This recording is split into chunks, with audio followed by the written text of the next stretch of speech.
আমাদের বাবাকে আল্লাহ বানানোর সময় সবার আগে ফেরেশতাদের সাথে পরামর্শ করলেন। ফেরেশতারা পরামর্শ সভায় বাধা দিল। তারা বলল, রব, মানুষ আপনি সৃষ্টি করবেন না। পৃথিবীতে গিয়ে তারা দাঙ্গা হাঙ্গামা, ফিতনা, ফাসাদ, বিশৃঙ্খলা ঘটাবে, রক্তপাত ঘটাবে। আমরা আপনার পবিত্রতা, বড়ত্ব ঘোষণা করছি, মানুষ বানানোর দরকার নাই। আল্লাহ তখন ফেরেশতাদেরকে জবাব দিয়েছিলেন, ইন্নী আ'লামু মা লা তা'লামুন, নিশ্চয়ই আমি কোন উদ্দেশ্যে মানুষ বানাচ্ছি সেটা আমি জানি, কিন্তু তোমরা সেটা জানো না। আল্লাহ তাআলা কিভাবে আমাদের বাবাকে বানালেন শুনেন। কোরআনুল কারীমে এসেছে আমাদের বাবাকে আল্লাহ তাআলা মোট 6টা প্রক্রিয়ায় বানিয়েছেন। জোরে বলেন কয়টা? আল বিদায়া ওয়ান নিহায়া, তাফসীর ইবনে কাসীর, তাফসীর তাবারি, কুরতুবী সহ প্রায় সকল তাফসীরগুলো যদি আপনি পড়েন, এই আয়াত সূরা হুজুরাতের 13 নম্বর আয়াত এবং সূরা নিসার প্রথম আয়াতের তাফসীর যদি পড়েন তো দেখবেন কিভাবে আল্লাহ আমাদের বাবাকে বানিয়েছেন। বিস্তারিত ব্যাখ্যা সেখানে দেওয়া হয়েছে। 6টা প্রক্রিয়ায় আমাদের বাবা, পৃথিবীর প্রথম মানুষ আবুল বাশার, মানব জাতির পিতা সাইয়্যিদিনা আদম আলাইহিস সালামকে আল্লাহ বানালেন। প্রথমে আল্লাহ তাআলা সাইয়্যিদিনা জিবরিল আমিনকে ডাকলেন।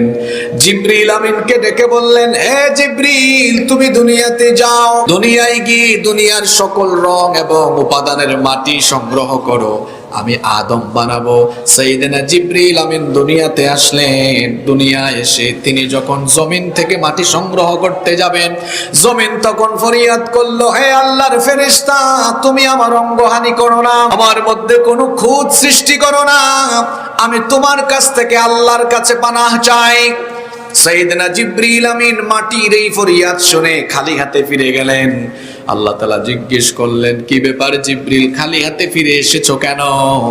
তিনি তখন বললেন, রব, মাটি তোমার কাছে আশ্রয় চেয়েছে, সেজন্য মাটি সংগ্রহ না করে খালি হাতে ফিরে এসেছি। দ্বিতীয় পর্যায়ে আল্লাহ তাআলা মিকাইল আলাইহিস সালামকে পাঠালেন। তিনি যখন আসলেন, মাটি কি রকমের ফরিয়াদ করলো। সাইয়্যিদিনা মিকাইল আলাইহিস সালাম মাটি সংগ্রহ না করে তিনিও ফিরে গেলেন। আল্লাহ তাআলা সর্বশেষ পর্যায়ে মালাকুল মউতকে পাঠালেন।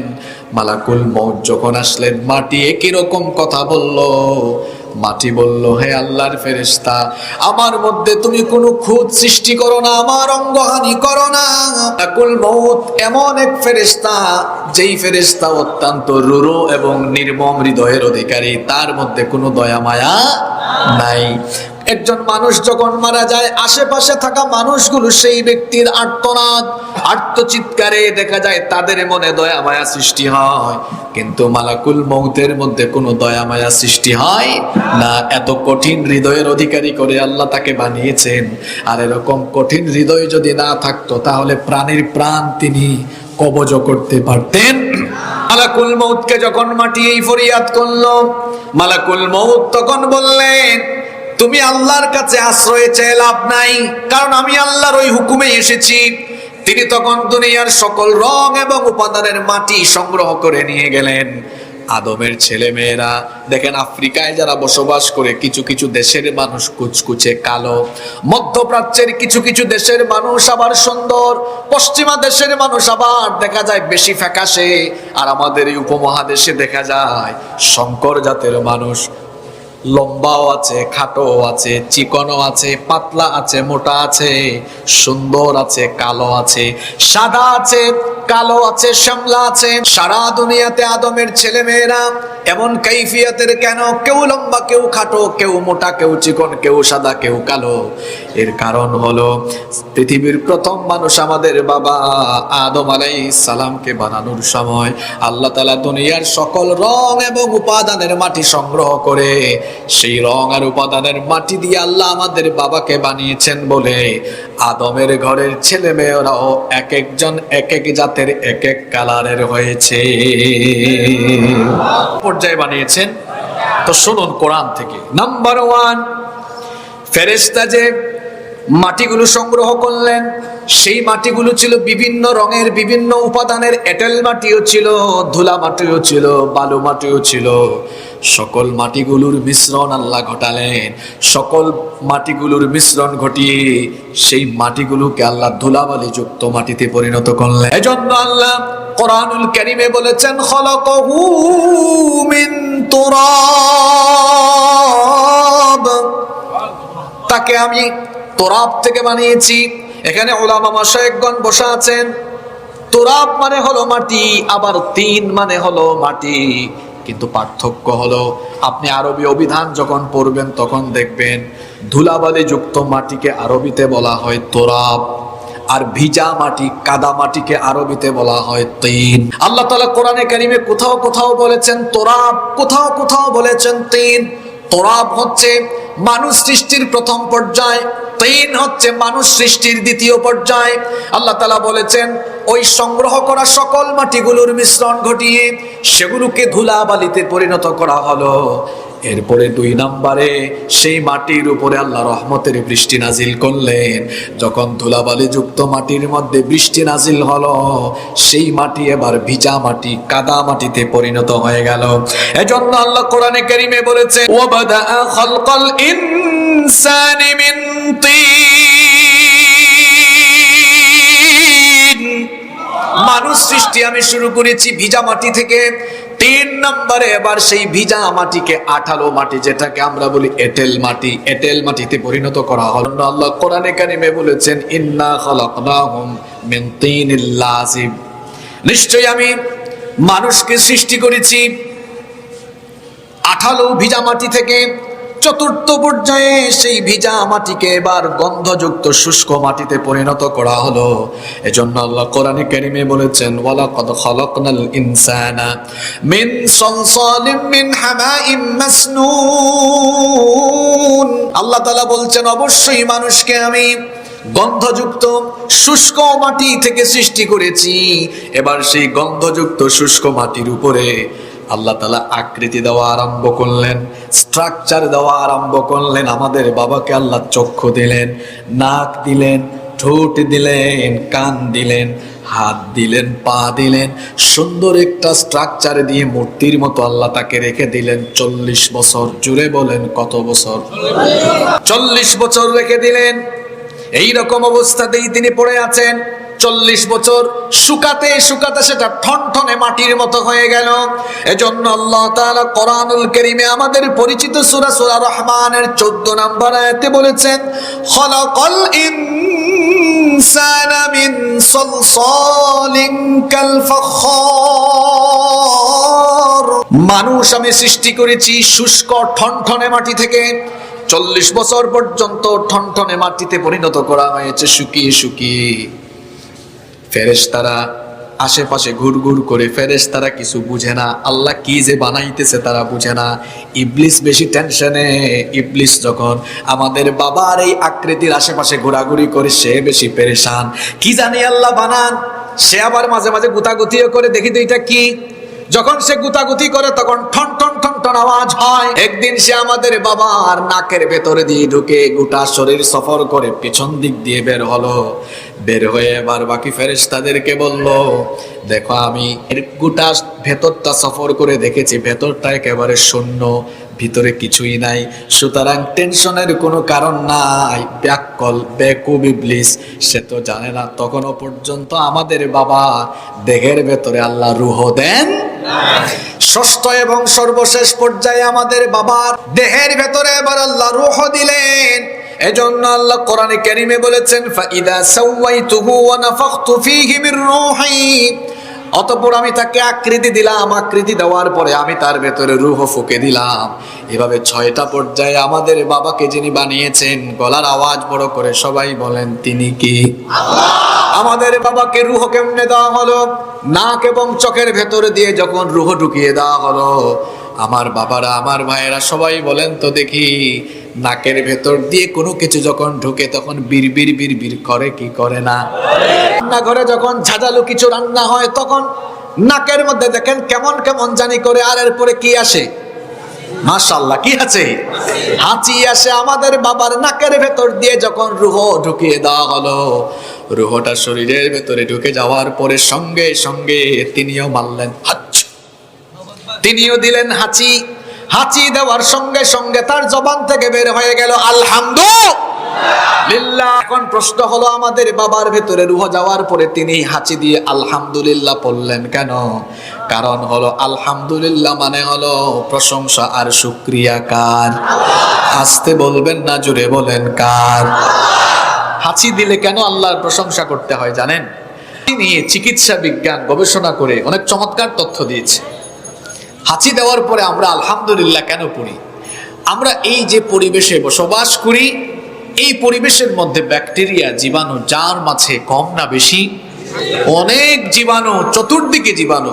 আমরা যখন নিঃশ্বাস গ্রহণ করি তখন এই জীবাণুগুলো নিঃশ্বাসের সাথে সাথে আমাদের ভেতরে ফুসফুস পর্যন্ত পৌঁছে যায়, এগুলো জমতে থাকে। তো এগুলো যদি বের হওয়ার ব্যবস্থা না থাকতো আমরা বেশি দিন বাঁচতাম না, মারা যেতাম। এই ব্যাকটেরিয়া, এই জীবাণুগুলো জমতে জমতে জমতে জমতে একটা সময় আমরা এই জীবাণুর কারণেই মারা যেতাম। এজন্য আল্লাহ এগুলো বের করার ব্যবস্থা করেছেন। আল্লাহ যদি এগুলো বের করার ব্যবস্থা না করতেন তাহলে আমরা বড় বিপদে পড়ে যেতাম। আমরা যখন হাঁচি দেই, চিকিৎসা বিজ্ঞানীরা বলেছেন মানুষ যখন হাঁচি দেয় তখন তার নাকের ভেতর দিয়ে 160 মাইল বেগে বাতাস নির্গত হয়। আল্লাহু আকবার পড়েন। কত মাইল বেগে? আচ্ছা, মোটরসাইকেলের ড্রাইভার ভাইরা বলেন তো, আপনাদের মোটরসাইকেলের পিকআপ গতি উঠে কত? 40-50। আপনাদের যে রোড, এখানে হয়তো 30-40-এর বেশি উঠানো যায় না। আপনি যখন হাঁচি মারেন তখন আপনার বাতাসের বেগ থাকে 160 মাইল। আল্লাহু আকবার। এবং বিজ্ঞানীরা বলেছেন যখন এই 160 মাইল বেগে মানুষ একটা হাঁচি দেয় তখন তার ভেতরে জমে থাকা যে জীবাণুগুলো আছে এক হাঁচিতে 3000 থেকে 6000 রকমের জীবাণু এক হাঁচি দিয়ে বের হয়ে যায়। এখন আপনার ভেতরে যে জীবাণুগুলো প্রবেশ করে জমে আছে, এগুলো যদি আল্লাহ তাআলা বের করার ব্যবস্থা না করতেন, হাঁচির ব্যবস্থা না করতেন, তাহলে আমার আপনার এই জীবাণু বের করার জন্য যাওয়া লাগতো কোথায়? ডাক্তারের চেম্বারে। আর আমাদের ডাক্তাররা মাশাআল্লাহ, সবাই না, অনেক ডাক্তার ভালো আছেন, আল্লাহওয়ালা আছেন, কিন্তু এক রোগ নিয়ে গেলে দেখবেন প্রথমেই টেস্ট দেয় 20-30টা করে আসেন, তারপরে আমি প্রেসক্রিপশন দিই। ঠিক আছে না চেয়ারম্যান সাহেব? এখন আপনার ভেতরে বিজ্ঞানীরা বলেন যে ভেতরে হাজার হাজার ময়লা জমে আছে। এই হাজার হাজার ময়লা নিয়ে ডাক্তার সাহেব গেলে বললেন, যান আপনিও হাজার হাজার টেস্ট করে আসেন। হাজার হাজার টেস্টে লক্ষ লক্ষ টাকা। আর এগুলো বের করার জন্য যদি অস্ত্রোপচার চালানো হয় তাহলে দেখা যেত আমাদের ভেতরে জমে থাকা জীবাণুগুলো পরিষ্কারের জন্য প্রতি সপ্তাহে বা মাসে আমাদের হাজার হাজার লক্ষ টাকা খরচ হতো। এই কারণে দেখা যেত শুধু আপনার ময়লা না, তো আপনার বউ বাচ্চা, পরিবারের অন্যরা আছে না? আছে। পরিবারের সবার ভেতরের ময়লা সাফ করার জন্যই আপনার বাপ দাদা 14 গোষ্ঠীর সম্পদ শেষ হয়ে যেত। আল্লাহ বললেন না, তোমার বাপ দাদার 14 গোষ্ঠীর সম্পদ বিক্রি করার দরকার নাই। হাদিসে এসেছে ইন্নাল্লাহা ইউহিব্বুল উতাস ওয়া ইউকরাহুত তাথাউম। আল্লাহর হাবিব বলেছেন নিশ্চয়ই আল্লাহ হাঁচি পছন্দ করেন, হাই তোলা অপছন্দ করেন। আল্লাহ বলেছেন তোমার ভিতরে জমে থাকা এই জীবাণু বের করার জন্য ডাক্তারে যাওয়ার দরকার নাই, চিকিৎসা করার দরকার নাই। আমি আল্লাহ অনুগ্রহ করে দয়া করে হাঁচির ব্যবস্থা করে দিয়েছি। বান্দা, তুমি একটা হাঁচি মারবা, তোমার হাজার হাজার রকমের জীবাণু যেগুলো বের করতে লক্ষ লক্ষ টাকা খরচের দরকার, এই হাজার হাজার জীবাণু 160 মাইল বেগের এক হাঁচি দিয়ে আমি আল্লাহ বের করার ব্যবস্থা করে দিয়েছি। আরো আসতে বলেন সুবহানাল্লাহ। আহারে, সেই আল্লাহকে 5 ওয়াক্ত একটা সাজদাও দিতে পারেন না, নামাজও যাইতে পারেন না। কি দুর্ভাগা আমরা। আল্লাহ তাআলা যে আপনাকে বাঁচিয়ে রাখছেন, আপনি তো সারা জীবন সাজদা দিয়েও সেই অনুগ্রহ এর শুকরিয়া শেষ করতে পারবেন?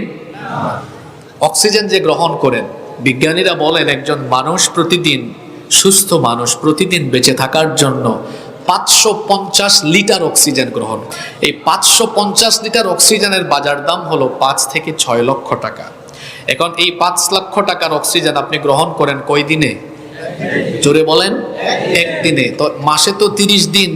এখন যদি অক্সিজেন কিনে বেঁচে থাকা লাগতো তাহলে আপনার একারই মাসে অক্সিজেন লাগতো 150 লক্ষ টাকা, মাত্র 1.5 কোটি টাকা। বছরে লাগতো 18 কোটি টাকা আপনার একার, বাকিরা তো বউ বাচ্চা এখনো আছে। এখন যার বয়স যত, তত দিয়ে 18 কোটি গুণ মেরে দেখেন আপনি পৃথিবীতে জন্ম নেওয়ার পর থেকে আজ এখন পর্যন্ত মিলিয়ন বিলিয়ন ট্রিলিয়ন ডলারের অক্সিজেন গ্রহণ করেছেন, কিন্তু বিনিময়ে আল্লাহকে পয়সা দেওয়া লাগে নাই। আল্লাহ পয়সা চানও না, আল্লাহ চান আপনার শুকরগুজারি, আল্লাহ চান আপনার গুলামি। কিন্তু আপনি আল্লাহর শুকরগুজারিও করেন না, গুলামির জন্য একটু সাজদাও দিতে পারেন না। যেই ব্যক্তি আল্লাহর অক্সিজেন নিয়ে আল্লাহর নেয়ামত ভোগ করে আল্লাহর ইবাদত গুজার শুকরগুজার হয় না, আসমানের নিচে জমিনের উপরে তার মতো নাফরমান আর নাই। আল্লাহ আমাদেরকে তার শুকরগুজার আর ইবাদত গুজার বান্দা বানিয়ে দেন, বলেন আমিন। কোথায় ছিলাম মনে আছে তো? আপনারা কি ভাবছেন যে এত কষ্ট করে আইসা আদম নবীর কিচ্ছা শোনায় চলে যাব? না, আপনাদেরকে কোথায় তুলতেছি দেখবেন।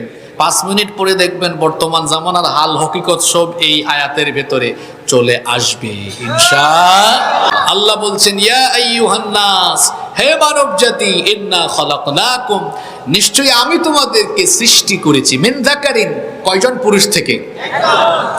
আবার সূরা নিসার প্রথম আয়াতে আল্লাহ কথাটা অন্যভাবে বলেছেন।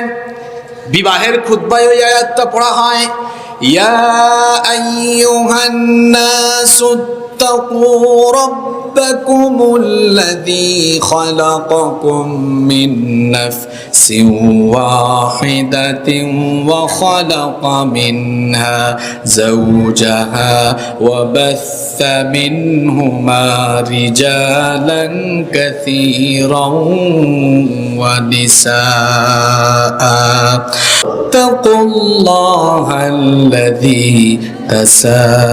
তাসাআলুনা বিহি ওয়াল আরহাম ইন্নাল্লাহা কানা আলাইকুম রাকীবা।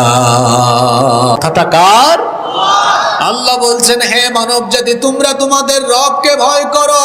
আল্লাযী খালাকাকুম মিন নাফসিন, তোমাদেরকে একটি মাত্র নফস, একটি আত্মা, একটি জীবন থেকে সৃষ্টি করেছেন। তিনি হলেন আমাদের বাবা আদম আলাইহিস সালাম।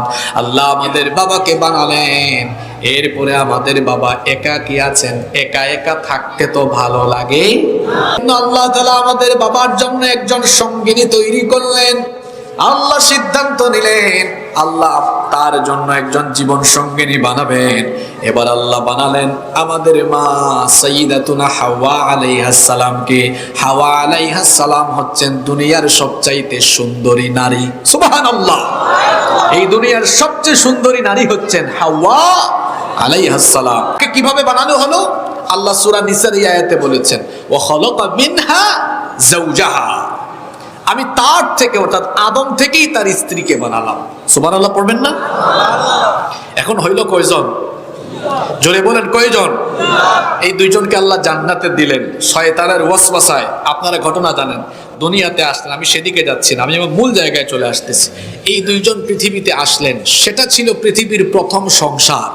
পৃথিবীর প্রথম এত সংসার, এত মানুষ, 800 কোটি মানুষ এখন বর্তমানেই দুনিয়ায় আছে, কিন্তু পৃথিবীতে মাত্র 2 জনের দাম্পত্য জীবন, 2 জনের একটা পরিবার দিয়ে সংসার শুরু হলো। এই 2 জন এসে সংসার পাতলেন। এখন এই 2 জন থেকে কি হলো? আবার এবার আল্লাহ বলছেন, ওয়া বাসসা মিনহুমা রিজালান কাসীরান ওয়া নিসাআ, এই 2 জনের ঘর থেকে আমি আল্লাহ এবার অসংখ্য নরনারী পয়দা করে গোটা পৃথিবীতে ছড়িয়ে দিয়েছি। পড়েন সুবহানাল্লাহ। বলছিলাম না ওয়াজ একদম বর্তমান জামানায় চলে আসবে, চলে এসেছে। তাহলে আল্লাহ তাআলা বলছেন এই এক সংসার থেকে পৃথিবী আরম্ভ হলো, এই সংসারে এবার সন্তান সন্ততি হওয়া আরম্ভ হয়েছে। এই সন্তান সন্ততিগুলো হচ্ছে নর এবং নারী, পুরুষ এবং নারী। তাহলে সবাই বলেন তো, মানব জাতিকে আল্লাহ তাআলা কয় শ্রেণীতে ভাগ করেছেন? আস্তে বলবেন না, জোরে বলেন, কয় শ্রেণী? 2 শ্রেণী, পুরুষ নারী। পুরুষ এই 2 শ্রেণীর কণ্ঠ একরকম না 2 রকম? শারীরিক কাঠামো একরকম না 2 রকম? 2 রকম, ভিন্ন ভিন্ন বৈশিষ্ট্যে, ভিন্ন শারীরিক কাঠামোতে আল্লাহ তাআলা মানব জাতিকে 2 শ্রেণীতে বিভক্ত করলেন।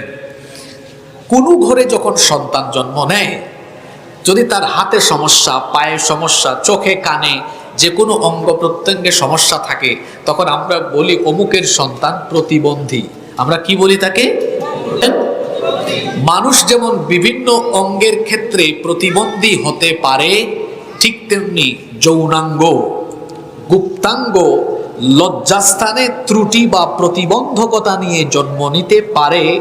যে ব্যক্তি জন্মের সময় যৌনাঙ্গে, লজ্জাস্থানে ত্রুটি নিয়ে জন্মায়, ইসলামী শরীয়ত তাকে বলে সে হচ্ছে খুনসা রাজুল আও খুনসা ইমরাআতুন। সে হয়তো লিঙ্গ প্রতিবন্ধী পুরুষ বা লিঙ্গ প্রতিবন্ধী নারী। আপনারা যেটাকে এই দেশে বলেন হিজরা, কিন্তু কথাটা বড় বেমানান এবং অপমানজনক কথা। একজনের হাত নাই পা নাই, তাকে যেমন আমরা প্রতিবন্ধী বলি, হাত যেমন শরীরেরই একটা অঙ্গ, যৌনাঙ্গ শরীরের একটা অঙ্গ। শরীরের অন্য যে কোনো অঙ্গ ত্রুটি থাকলে তাকে যেমন আমরা বলি প্রতিবন্ধী, যে ব্যক্তি যৌনাঙ্গের ত্রুটি নিয়ে জন্মায় তাকেও আমরা বলতে পারি লিঙ্গ প্রতিবন্ধী। এখন এই লিঙ্গ প্রতিবন্ধীদেরকে আমরা থার্ড জেন্ডারে, তৃতীয় লিঙ্গে ফেলে দিয়েছি, যেটা উচিত নয়।